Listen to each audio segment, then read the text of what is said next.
ہر قسم کے روحانی جسمانی مسائل اور وظائف کے لیے پیر اقبال قریشی چینل کو سبسکرائب کریں۔ اعوذ باللہ من الشیطان الرجیم، بسم اللہ الرحمن الرحیم۔ وما جعلنا لبشر من قبلک الخلد افإن مت فهم الخالدون کل نفس ذائقۃ الموت ونبلوکم بالشر والخیر فتنہ وَإِلَيْنَا تُرْجَعُونَ۔ صدق اللہ العظیم۔ اگر کوئی مرد یا عورت، لڑکا یا لڑکی ضدی طبیعت کا ہو اور ہٹ درمی اور ضدی پن ہو تو اس کی ضد کو اور اس عادت کو ختم کرنے کے لیے یہ آیت کریمہ بہت ہی مجرب ہے۔ یہ ضدی لوگوں کے لیے اللہ رب العزت نے نازل فرمائی تھی، جو مشرکین مکہ ضد میں بہت ہٹ درمی کرنے والے تھے۔ آج بڑے لوگوں کی عادت ہوتی ہے، نمازی بھی ہوتے ہیں، دیندار بھی ہوتے ہیں، بہت تہجد گزار ہوتے ہیں، لیکن ضدی ہوتے ہیں۔ اب ضد ایک ایسا خبیثہ مادہ ہے کہ یہ جس بندے کے اندر ہوتی ہے، ضد کی، انا کی، یہ مرض اور یہ وبا، تو وہ آدمی جو ہے اپنے دشمن زیادہ بناتا ہے اور دوست کم ہوتے ہیں اس کے۔ عورتوں میں بھی یہ ضد ہوتی ہے، انا کے لیے اپنا گھر تباہ کر دیتی ہیں، مرد بھی اپنے گھر تباہ کر دیتے ہیں، بچے اس طرح، لڑکے لڑکیاں اپنا بڑا نقصان کر بیٹھتے ہیں۔ تو ایک ہوتا ہے سرکش ہونا، آوارہ ہونا، وہ ایک الگ چیز ہے۔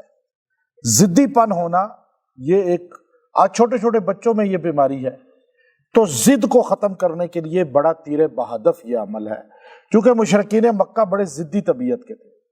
کچھ لوگ تو ایسے تھے جو کلمہ پڑھ کے مسلمان ہو گئے بڑے آرام سے، لیکن ایک بڑی تعداد ضدی ایسی تھی، جیسے آپ دیکھیے ابو لہب جیسا بندہ، عتبہ، عتیبہ، شیبہ جیسے لوگ، امیہ جیسے لوگ۔ ابو جہل نے کہا میری گردن یہاں سے کاٹنا، اوپر سے، اس جگہ سے، جب گردن کاٹو یہاں ادھر جا، تاکہ لمبی گردن ہو۔ اب یہاں سے گردن کٹے، یہاں سے قریب سے نہ کاٹنا کہ چھوٹی گردن نہ لگے۔ ضد آپ دیکھیے ان کی۔ حالانکہ اس کے دروازے پہ سرکار دو عالم صلی اللہ علیہ وسلم 400 سے زیادہ مرتبہ گئے کہ کلمہ پڑھ لے، اور ابو بکر صدیق رضی اللہ کو ایک بار بھی نہیں کہا، خود ہی آ کے اسلام میں داخل ہو گئے۔ حضرت علی رضی اللہ تعالیٰ عنہ ایک بات بھی ان پہ زیادہ محنت نہیں کی، خود آ کے اسلام میں داخل ہو گئے۔ حضرت خدیجہ رضی اللہ عنہ۔ جو بندہ ضدی نہیں ہوتا نا، وہ جلتی خیر کی طرف آ جاتا ہے، اور جو ضدی ہوتا ہے وہ اپنا نقصان ہی کرتا رہتا ہے، دشمن ہی بناتا رہتا ہے، اور اپنے پاؤں پہ کلاڑی ہی مارتا رہتا ہے۔ تو یہ آپ کے اندر اگر بیماری ہے یا کسی کے اندر، تو یہ ختم کرنے کا عمل بڑا خاص ہے۔ اب مشرکین مکہ کیا کہتے تھے آپ علیہ السلام کو؟ سورۃ طور کے اندر ہے، ام یقولون شاعر نتربص بہ ریب المنون، کہ یہ تو شاعر ہے، یہ شاعرانہ باتیں کرتے ہیں، یہ بھی حوادث زمانے کی طرح ختم ہو جائیں گے۔ جیسے زمانے میں آپ دیکھتے ہیں حالات، ہر بندے کا نام ختم ہو جاتا ہے، یہ بھی اسی طرح غیر معروف ہو جائیں گے، ریب المنون ہو جائیں گے۔ تو اللہ رب العزت نے اس پہ یہ آیت نازل فرمائی، اور اللہ رب العزت نے فرمایا وما جعلنا، یعنی آپ کہتے ہیں کہ یہ محمد صلی اللہ علیہ وسلم دنیا سے چلے جائیں گے، اور دعائیں کرتے تھے مشرکین مکہ کہ ان کا جلدی نعوذ باللہ دنیا سے چلے جائیں، ان کی وفات ہو جائے، یہ ہمارا جو ہے نا۔ اچھا، وہ کہتے تھے کہ یہ ہمارے میں فتنے ڈال رہے ہیں۔ حضور علیہ الصلوۃ والسلام جب تبلیغ کرتے تھے تو مشرکین مکہ آپ کو کہتے تھے آپ تو صابی ہو گئے ہیں، آپ اپنے باپ دادا کے دین کو چھوڑ کے ایک اوپر والے کی بات کرتے ہیں، اور نیچے جتنے بھی اس کے مشیر ہیں، وزیر ہیں، ان کی نفی کرتے ہیں، آپ تو غلط رستے پر ہیں۔ اچھا، غلط وہ تھے اور ضد میں آپ کو غلط کہتے تھے۔ اب یہی حال ہے آج لوگوں کا، عقیدہ خراب ہے، آپ انہیں سمجھائیں قرآن سے، اور آپ ان کے سامنے قرآن پاک پورا رکھ دیں، حدیث پوری رکھ دیں، نہیں مانیں گے، ضدی ہیں، ہر درم ہے۔ شیطان بھی ایسے ہی تھا۔ تو اب یہ ضد ان کی دیکھیے کہ کہنے لگے ریب المنون، یہ بھی حوادث زمانے کی طرح ختم ہو جائیں گے، بس ان کو نعوذ باللہ وفات ہونے دیں ان کی، ابھی ان کی روح قبض ہوگی، چلے جائیں گے دنیا سے۔ یہ کیسی بڑی بڑی باتیں کرتے ہیں، میں اللہ کا رسول ہوں، میں اللہ کا نبی ہوں، میں اللہ کا محبوب ہوں، میں آسمان دیکھ کر آیا ہوں، میں جنت جہنم کو دیکھ کر آیا ہوں۔ اب یہ باتیں سن کے ہمارا تو ایمان بڑھ رہا ہے نا، جب معراج کا واقعہ سنتے ہیں، لیکن وہ بغض میں۔ اب آپ کی ترقی دیکھ کر کچھ لوگ خوش ہوتے ہیں، کچھ آپ سے حسد کرتے ہیں، بغض میں آ جاتے ہیں، ان لوگوں کے لیے بھی یہ علاج ہے۔ تو اب نبی علیہ الصلوۃ والسلام کو اللہ نے فرمایا وما جعلنا لبشر من قبلک الخلد، میرے پیغمبر آپ سے پہلے کسی بشر کو میں نے قبلک الخلد، خلد کہتے ہیں ہمیشہ کی زندگی، میں نے کسی کو ہمیشہ کی زندگی نہیں دی۔ آپ آدم سے دیکھ لیں عیسیٰ علیہ السلام تک، کوئی رسول کوئی نبی جس کو ہمیشہ کی زندگی ملی ہو۔ نوح علیہ السلام 1350 سال جیے، 1350 سال زندہ رہے، خالی 950 سال تو تبلیغ کی انہوں نے، لیکن ان کو بھی موت آ گئی، وہ دنیا سے چلے گئے۔ اور پھر آپ دیکھیے کہ پیغمبر آدم ہے، وہ بھی دنیا سے چلے گئے، یہاں تک کہ 100 سال سونے والے پیغمبر عزیر کو بھی موت آ گئی، 309 سال سو کر پھر اٹھنے والے اصحاب کہف کو بھی موت آ گئی۔ تو میرے پیغمبر ذرا ان کو بتائیں تو صحیح، وما جعلنا لبشر، آپ کی وفات کی باتیں کر رہے ہیں اور کہہ رہے ہیں یہ دنیا سے چلے جائیں تو بس مسئلہ حل ہو جائے گا، سارا انتشار ہی مکے میں ان کی وجہ سے ہے۔ تو وما جعلنا لبشر من قبلک الخلد، کوئی بشر ایسا نہیں ہے جس کو میں نے ہمیشہ کی حیاتی دی ہو کہ تو ہمیشہ زندہ رہے گا، بلکہ اللہ فرماتے ہیں افئن مت، اگر آپ کو بھی وفات ہو جائے۔ اب موت کا لفظ نبی کے لیے بولنا ادب کے خلاف ہے، میں اس لیے وفات کا لفظ بولا۔ متا عربی کا لفظ ہے، موت کا معنی ہوتا ہے اس کا، لیکن چونکہ انسان ادب سے پہچانا جاتا ہے، بعض لوگ کہتے ہیں جی اس کا معنی یہی ہے موت، تو بولے نا آپ نبی، نعوذ باللہ، ہم اس کو نبی صلی اللہ علیہ وسلم پہ 2 موتیں جمع نہیں ہو سکتی، ابو بکر صدیق رضی اللہ عنہ نے فرمایا۔ اب آپ کی حیات برزخی ہے، اب وہ کون سی حیات ہے؟ ابھی قبر میں آپ زندہ ہیں، سلام کا جواب دیتے ہیں، سنتے ہیں، لیکن وہ حیات کون سی ہے؟ برزخی ہے، شعور ہمیں نہیں ہے، بس اللہ جانتا ہے، اللہ ہی کو پتا ہے۔ جیسے شہید کی زندگی ہے، ہم اس میں بحث نہیں کرتے کہ وہ زندگی کون سی ہے، دنیاوی کی طرح ہے، اخروی کی طرح ہے، برزخی کی طرح ہے۔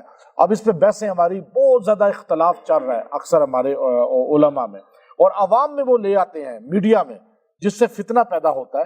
یہ اہل علم کی بحث ہے، عوام کی نہیں ہے، اور یہ 1400 سال سے چلی آ رہی ہے، اور ہم اس پر میں تو حیران ہوں، مجھے آج تک اس بحث کی سمجھ نہیں آئی ہے کہ کون صحیح کہہ رہا ہے دونوں میں سے۔ ہم کہتے ہیں بس اللہ اور اللہ کا رسول ہی سچ کہتا ہے، اور بس اس میں ہم بحث نہیں کرتے۔ ابھی آپ یہاں یہ دیکھیے کہ وما جعل، آپ صلی اللہ علیہ وسلم کو فرمایا افئن مت، اگر آپ کا بھی انتقال ہو جائے، آپ بھی پردہ فرما لیں دنیا سے، آپ کا بھی وفات ہو جائے، تو کیا فہم الخالدون، یہ مشرکین مکہ ہمیشہ جی لیں گے؟ آپ چلے بھی جائیں تو کیا ان کو زندگی ہمیشہ ملے گی؟ کیا ان سے پہلے رسول دنیا سے نہیں گئے آپ سے پہلے؟ اور دنیا سے رسول کا جانا یہ نبوت کے منافی نہیں ہے، نبی کا انتقال کرنا، وفات ہونا، یہ نبوت کے منافی نہیں ہے۔ کیوں؟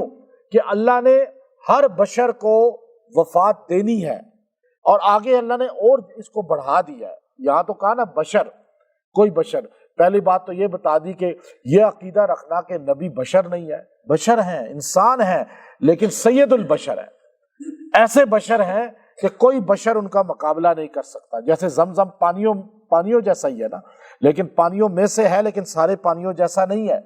حجر اسود پتھروں میں سے ہے، سارے پتھروں جیسا نہیں ہے۔ نبی بشر ہیں لیکن بشر جیسے نہیں ہیں۔ اللہ نے ان کو بہت بڑا مقام دیا ہے کہ سید الملائکہ بھی ان کا خادم ہے، نوکر ہے، فرشتہ جبرائیل۔ اب یہاں فرمایا افئن مت، آپ اگر انتقال کر جائیں، فہم الخالدون، تو یہ ہمیشہ رہ لیں گے جو آپ کے خلاف باتیں کر رہے ہیں اور آپ کی موت کی دعائیں کر رہے ہیں اور آپ کے لیے موت مانگ رہے ہیں۔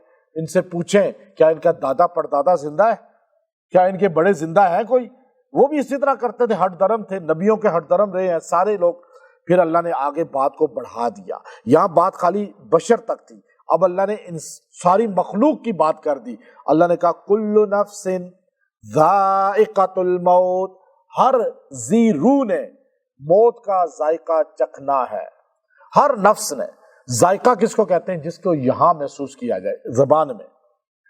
اب خالی یہاں جو روح یہاں سے نکلے گی، ذائقہ ادھر آئے گا۔ آپ سیب کھاتے ہیں تو آپ سے پوچھا جاتا ہے کیسا ذائقہ ہے، آپ سالن کھاتے ہیں، ابھی کھائیں گے آپ، تو تو آپ سے پوچھا جائے گا کیسا ذائقہ ہے، تو آپ بتائیں گے نا، ذائقہ زبان میں آنے والی چیز کو کہتے ہیں۔ موت ایسی اٹل حقیقت ہے جس کا ذائقہ ادھر محسوس ہوتا ہے۔ اور امام غزالی رحمۃ اللہ نسخہ کیمیا کتاب کے اندر لکھتے ہیں کہ عیسیٰ علیہ السلام کے پاس لوگ آ کر کہنے لگے عیسیٰ علیہ السلام کو کہ آپ یہ نئی نئی قبروں سے مردوں کو زندہ کرتے ہیں، کسی قدیم قبر سے کر کے دکھائیں، پرانی قبر سے، پھر مانے آپ کی نبوت کہ آپ اللہ کے رسول ہیں۔ آپ نے کہا لے جاؤ، ایک بہت پرانی خستہ حال قبر پہ لے گئے، وہاں آپ کھڑے ہوئے۔ اپنی مرضی سے نبی کچھ نہیں کر سکتا، کس کے حکم سے کرتا ہے؟ اللہ کے۔ آپ نے کھڑے ہو کے کہا قم بِإِذْنِ اللہ، یہ جملہ تھا آپ کا جو آپ کام کرتے تھے، سمجھ لے رقیہ کرتے تھے، دم کرتے تھے، آپ جس پہ بھی کرتے تو اللہ کے حکم سے کھڑا ہو جا۔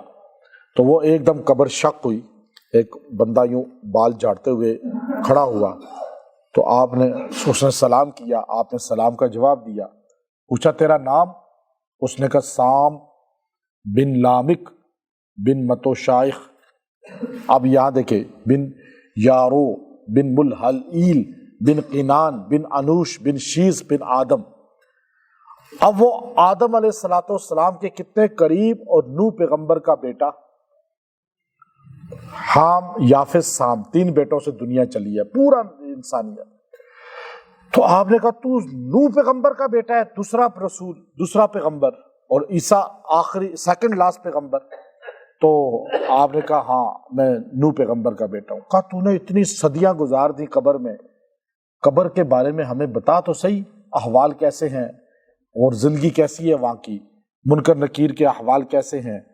تو اس نے رونا شروع کر دیا، روتے ہوئے کہنے لگا اے عیسیٰ، آپ قبر کے احوال پوچھتے ہیں، آپ منکر نکیر کے احوال پوچھتے ہیں، آپ موت کی تلخی کا کیوں نہیں پوچھتے کہ جب مجھے موت آئی تھی اس کی تلخی کو میں ابھی بھی اپنے منہ کے اندر محسوس کر رہا ہوں۔ ذائقہ موت ہے ایسا۔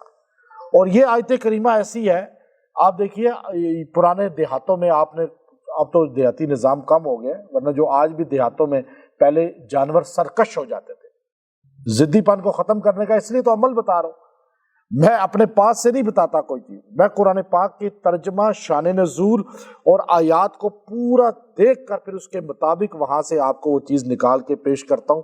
یہی تو ہمارے بڑے کرتے رہے، ہم تو چھوٹے لوگ ہیں، ہمارے بڑے مسئلے نکالتے رہے آیتوں سے، ابو حنیفہ رحمۃ اللہ علیہ، شافعی رحمۃ اللہ علیہ۔ تو اب یہاں میں آپ کو یہیں سے نکال کے وہی چیز دیتا ہوں اور جو آج تک کبھی کسی نے دی نہیں ہوتی، کیونکہ ہمارا کام ہی قرآن پاک پہ ریسرچ کرنا ہے، قرآن پاک کی گہرائی دیکھنا ہے، تفاسیر کا مطالعہ کرنا ہے، پھر اس کے ترجمے کو، شان نزول۔ اب آپ دیکھیے پرانے زمانوں میں کیا ہوتا تھا، جانور سرکش، گھوڑے ہو جاتے تھے اکثر جانور، تو کیا کرتے تھے اسے جا کے قبرستان میں باندھ کے آ جاؤ، اور صبح باندھتے تھے، شام کو یا سرکش ہوتا تھا اس کا پیشاب بند ہو جاتا تھا، اکثر جانوروں کے پیشاب بند ہوتے ہیں، تو اس کا بھی علاج یہی کرتے تھے کہ اس کو قبرستان باندھو، اور وہ جانور باندھ کے آتے، شام کو اس کا پیشاب جاری ہو چکا ہوتا، سارے کہتے تھے قبرستان میں جنات ہوتے ہیں تو اس لیے ان کا پیشاب جاری ہو جاتا ہے، حالانکہ حقیقت یہ نہیں ہے، حقیقت یہ ہے کہ قبرستان میں عذاب قبر کو انس اور جن کے علاوہ ہر مخلوق سنتی ہے۔ اب وہ جانور جو ہے، آپ نے دیکھا کہ وہ ایک دم خوف کی وجہ سے، ڈر کی وجہ سے اس کا ضد ختم ہو کے اور اس کی باڈی سے پیشاب جاری ہو جاتا ہے۔ تو یہ اللہ رب العزت نے جو ہے اس آیت کے اندر فرمایا کل نفس ذائقۃ الموت، پہلے کا بشر، ہر بشر گیا ہے دنیا سے، اب کا ہر ذی روح جائے گا، یہاں تک کہ کسی جن کو ہمیشہ زندگی نہیں، جن بھی مریں گے، یہاں تک کہ شیطان ابلیس خود مرے گا آخر میں، یہاں تک کہ ہر انسان مر جائے گا۔ پھر اللہ تعالیٰ روح المعانی کے اندر ہے، اختلاف ہے مفسرین میں کہ کیا فرشتوں کو موت آئے گی یا نہیں آئے گی، فرمایا آئے گی، بعض نے کہا جی آئے گی، یہاں تک کہ سارے فرشتے مر جائیں گے، اللہ پوچھے گا ملک الموت اب کون ہے، کہا عرش کے 8 فرشتے، کہا اس کو ہی مار دو، ساروں کو روح نکلے گی، پھر اللہ پوچھے گا کون ہے، کہا 4 مقرب ہم بچ گئے ہیں، اللہ کہے گا اسرافیل کو ہی موت دے دو، اللہ کہے گا میکائیل کو ہی موت دے دو، اللہ کہے گا جبرائیل علیہ السلام کو بھی موت دے دو، تو عرش ہلے گا، اس طرح عرش سفارش کرے گا کہ اللہ جبرائیل کو تو بخش دیں، معاف کر دیں، موت سے استثناء دے دیں۔ آج تو ہمارے پاکستان یا دیگر ملکوں کے صدر استثناء لے رہے ہیں، وزیر استثناء تو جبرائیل کو بھی نہیں ہے۔ اب آپ یہ دیکھیے، تو عرش جب یہ کہے گا سفارش بن کر، تو اللہ فرمائے گا کہ نہیں، میرے عرش کے نیچے جو بھی ہے اس کو موت آنی ہے۔ اور پھر اللہ پوچھے گا اب کون ہے؟ تو اسرائیل کہے گا اللہ تو بچ گیا اور میں بچ گیا۔ تو اللہ کہے گا ملک الموت کو کہ تیری بھی روح نکل جائے۔ ملک الموت کی جب روح نکلے گی تو وہ ایسے چیخے گا کہ اگر لوگ زندہ ہوتے تو پوری دنیا کے مر جاتے۔ اس وقت کہے گا کاش مجھے پتا ہوتا کہ موت اتنی تلخ ہے تو میں کسی کی روح قبض نہ کرتا، لیکن اللہ کا حکم تھا، وہ بھی مر جائے گا۔ پھر لاکھوں سال تک، ابو الحسن نقندی تنبیہ الغافلین میں لکھتے ہیں لاکھوں سال گزر جائیں گے، اللہ کہے گا این الجبارون، این الملوک، بادشاہ کدھر ہے، بدماش کدھر ہے، جبارون اکڑ کے چلنے والے، بدماشیاں کرنے والے۔ لاکھوں سال تک کوئی آواز نہیں آئے گی، پوری کائنات میں سناٹا، ایک ذات ہوگی، کون سی؟ اللہ کی۔ اللہ پھر خود کہے گا للہ الواحد القہار، اب صرف اللہ ہے تمہارا اکیلا اور سب پہ چھایا ہوا۔ پھر انسان دوبارہ زندہ ہوں گے۔ تو یہاں یہ اللہ رب العزت نے فرمایا آخر میں کہ وَنَبْلُوكُمْ بِالشَّرِّ وَالْخَيْرِ فِتْنَةً، پھر ہم تمہیں آزمائیں گے برائی سے بھی اچھائی سے بھی۔ تمہارے پاس دونوں، تمہیں برائی اچھی لگے گی، اچھائی بری لگے گی، تمہیں غلط کام مزے آئیں گے اس میں، اچھے کاموں میں مشقت آئے گی، روزہ رکھنا مشقت ہے، تراویح پڑھنا مشقت ہے، حج کرنا مشقت ہے، لیکن گانے سننا، فلمیں دیکھنا، ڈانس پارٹیوں میں جانا، بازاروں میں پھرنا، وہ تو اچھا لگتا ہے۔ کوئی کہتا ہے جی نہیں میرا دل نہیں چاہتا میں ڈانس پارٹی میں، اور تو لوگوں کو رات پوری کا پتہ ہی نہیں چلتا۔ تو اللہ کہتے ہیں ہم تمہیں آزمائیں گے، فتنہ، یہ آزمائش ہے تمہاری، یاد رکھنا، اور وَإِلَيْنَا تُرْجَعُونَ، تم پھر لوٹ کے میرے پاس آؤ گے، تمہیں پتہ چل جائے گا تم کیا کر کے آئے ہو۔ تو اب اگر کوئی بندہ ضدی ہو، بہت زیادہ ضد اس کے اندر ہو، مرد ہے یا عورت ہے، لڑکا ہے لڑکی ہے، بوڑھا ہے، کوئی بھی ہے، اب اس کی ضد کو ختم کرنے کے لیے یہ تیر بہدف چیز ہے۔ بعض ضدی ہوتے ہیں مذہب کے، وہ آپ کی بات نہیں سنتے اور وہ ضد پہ اٹک جاتے ہیں۔ بعض لوگ جو ہے نا دنیاوی معاملات میں ضدی ہو جاتے ہیں، بعض گھر کے اندر ضدی ہوتے ہیں۔ کوئی بھی ضد ہو تو آپ اس کے لیے اگر اسے کھلا سکیں پلا سکیں تو بہترین ہے، اور اگر نہیں ہے، دور ہے، تو آپ اس کے لیے غیبانہ دعا کریں۔ یہ آیت نمبر جو ہے 35 ہے، 35 نمبر آیت سورہ انبیاء 17واں پارہ، کل نفس ذائقۃ الموت، کل نفس، اب یہ سب کو آتی ہے، ہر بندے کو آتی ہے۔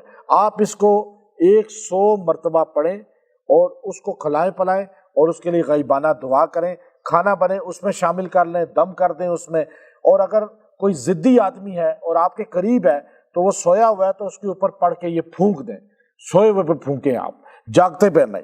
انشاءاللہ اللہ تعالیٰ اس کی ضد کو ختم کرے گا، اور اگر تیل پہ دم کر کے اس کی مالش کر سکے تو اور اچھا ہوگا۔ 11 دن یہ عمل کر کے دیکھیں، انشاءاللہ ضد اس کی غائب ہو جائے گی۔ یہ ضد نے بڑے بڑے گھر تباہ کیے ہیں، گھرانے توڑے ہیں، بچے اس طرح روڈ پہ پھرے ہیں اور بچوں کی زندگی تباہ ہوئی ہے ماں باپ کی ضد کی وجہ سے۔ تو بھائیوں کی ضد، بہنوں کی ضد، ماں باپ کی ضد، آج کل ضد نے دنیا تباہ کر دی ہے، اور آج تقریباً جب سے یہ ٹچ موبائل آیا ہے ضدی پن لوگوں میں بڑھ چکا ہے، اور گھر تباہ ہو رہے ہیں، طلاقیں عام ہو رہی ہیں۔ تو اس لیے اس عمل کو اختیار کریں، اللہ اس سے ضد ختم کرے گا۔